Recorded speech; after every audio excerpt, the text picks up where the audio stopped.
Hello everyone and welcome back to Lucky Loaders 15, where I'll be giving you 3 of my best tips for tomorrow's racing. Now before we get stuck into them, let's quickly just recap on how our selections ran today. In the end, it was a good day for us today as we had the nap and next best come in for us. The nap of the day was Yes My Boy for Holly Doyle and Archie Watson at Lingfield. A bit of a worrying race to watch, a few points during the race as I thought he wasn't going to get up, but in the end he was really game and he did battle really well. He's really slowly away from the get-go, but because no one wanted to take it on early doors, Yes My Boy, despite being slow, was able to get the lead within the first furlong. So yeah, a bit of a strange start, but if he hadn't got to the front, he wouldn't have won that race at all. But Holly, I think, gave him a good ride and recovered well, and in the end, like I said, just dug deep enough to win. Advertised at 7-4 here on my YouTube channel last night. There was quite a bit of money around for it today. It was very solid in the market. Went off around about 5-4, I think, final SP. So yeah, that was a good start to proceedings. Also as well, the next best, Fox Duty Free, again another horse that was really well punted today.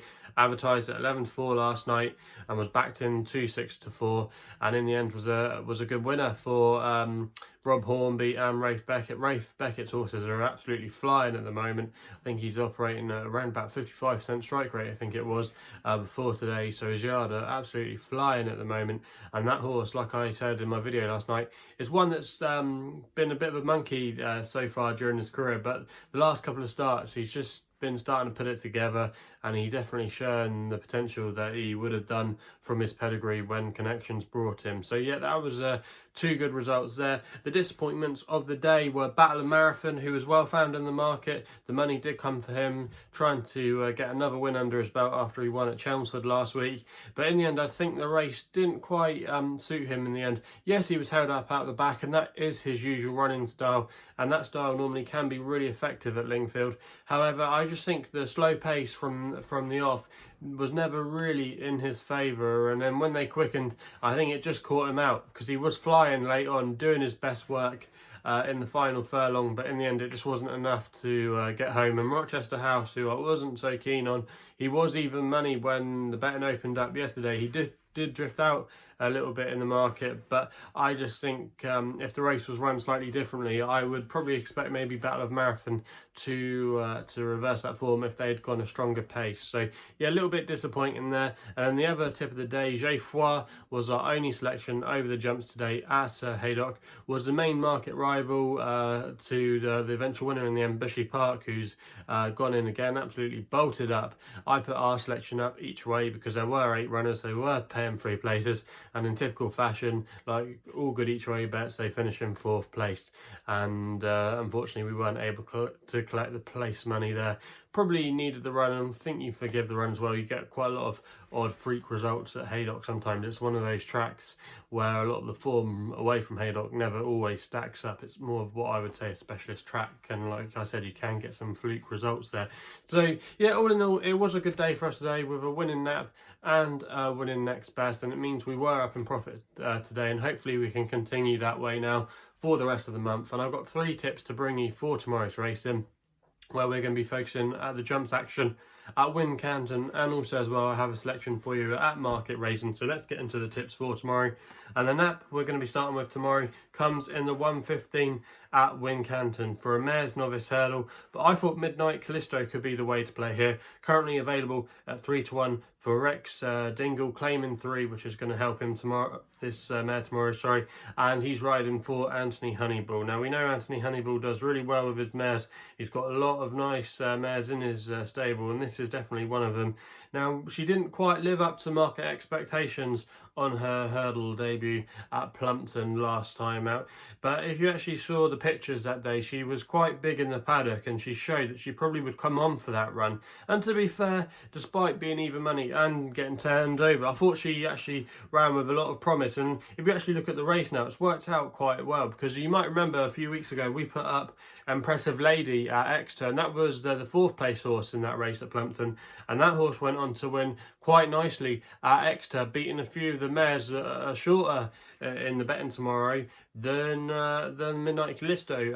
That mare, Impressive Lady, actually beat Kilmington Rose for Paul Nicholls, who I probably wouldn't want to be siding with here. Obviously, you've got to respect him at Wincanton, his local track, and also as well the form he's been in so far this season. But yeah, I'm a little bit surprised why that horse there is shorter than our selection. I would have had our horse, sorry, a little bit of a shorter price.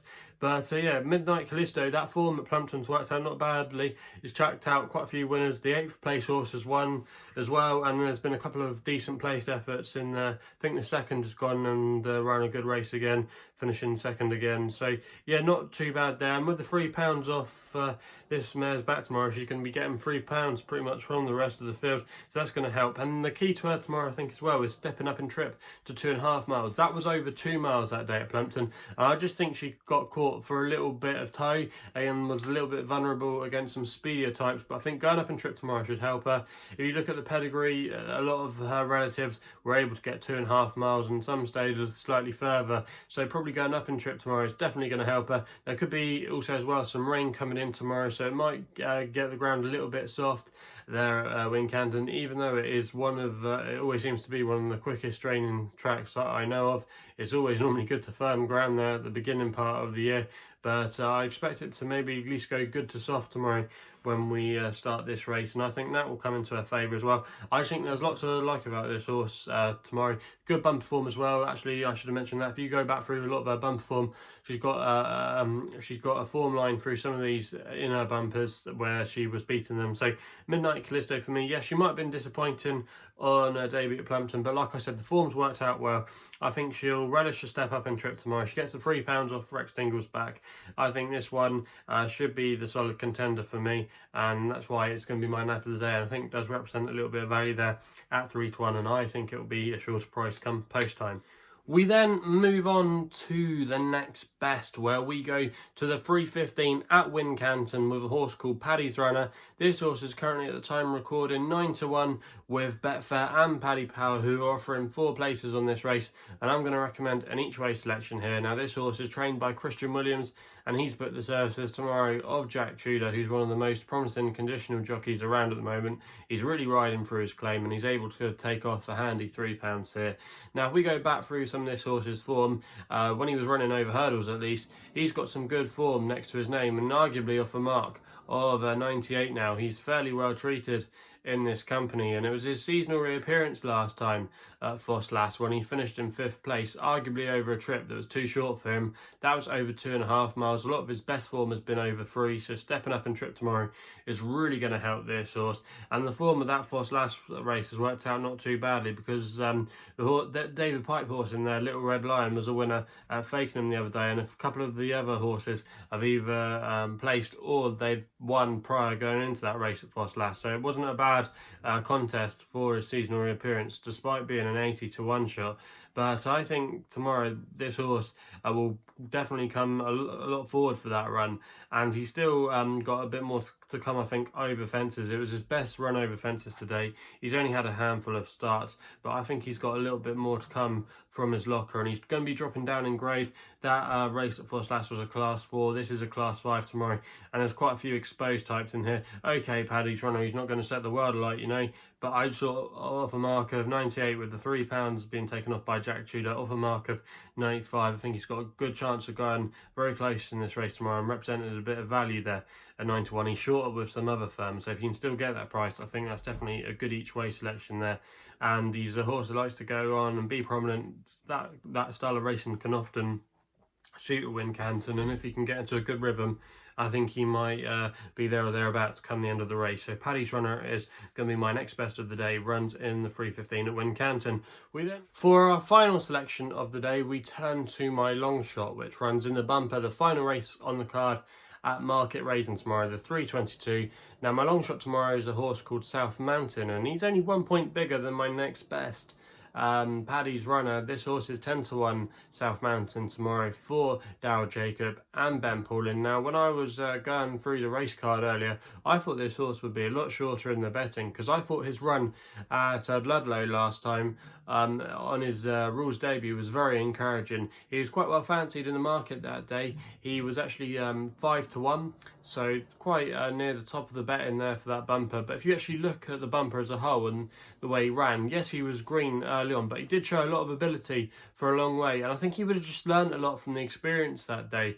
And I was really impressed with how he was still trying to stick to it in the home straight. You know, I think if he's just had that ironed out, I think he'll be a major player in this race tomorrow. Also as well, like I said, that bumper at Ludlow I think was a really good race. There was some big yards represented, including the Nicky Henderson winner, which is owned by Kenny Alexander, who owns Honeysuckle, and got some other good mares with Henry de Bromhead, and that horse I think is going to be a nice horse going forward. There was also some nice types as well from Paul Nicholls' yard, some of the other big yards as well. It was a really good bumper, and actually the time of that race wasn't too bad, and it was quite a quickly run bumper, and it was quite like I said, a good time. If you actually look at some of the others in this field tomorrow, now I know the Ollie Murphy horse is leading the way in the betting at the moment, but if you actually look at the way that race was run and the time, it was actually a slower time in comparison to the one at Ludlow. So I would want to be siding with this horse here, South Mountain, who I thought ran a really pleasing race on debut, and I think he would have learned a lot from that. Also as well, Ben's Paulin's horses have been running slightly better this season. He had a winner at Haydock today, and also as well, Market Rasen is one of the tracks that he does best at. In the last 5 seasons, he's operating at around about a 25% strike rate, so it means 1 in 4 horses he is sending to Market Rasen are getting the job done. Also as well, like I said, this horse has actually got a nice pedigree. He's actually related to stablemate Go With The Flow, that's been a good servant for Ben Paulin and got slightly further. So this horse might get slightly further in time, but if they ride it handy tomorrow like they did at Ludlow, I think this horse at 10-1 can really outrun his odds, and in my opinion should be a lot shorter in the betting. And I think a few of these at the top of the betting haven't proved any more than our selection has, and I just think at 10-1 he's been a little bit disrespected in the market, and with the rain coming around tomorrow, I think that will help him too. So a lot to like about his chances tomorrow, I think, of at least making the frame, and I'd be disappointed if he couldn't go close. So that's going to be South Mountain, my long shot of the day, which runs in the 3:22 at Market Rasen. So if you're enjoying these videos, please remember to hit the thumbs up button. I really appreciate all the support you give me. Also as well, if you haven't done so already, please make sure you subscribe here to my YouTube channel at Lucky Loaders 15 to not miss out on any more videos in the future. If you want to follow me on social media, the best place to do so is where my handle is at Lucky Loader on Twitter, Lucky Loader 15 on Twitter. And if you want to find out a little bit more about myself, my website is www.chrisloaderracing.co.uk. So please game responsibly. Hopefully we can have some winners tomorrow, and we'll be seeing you soon.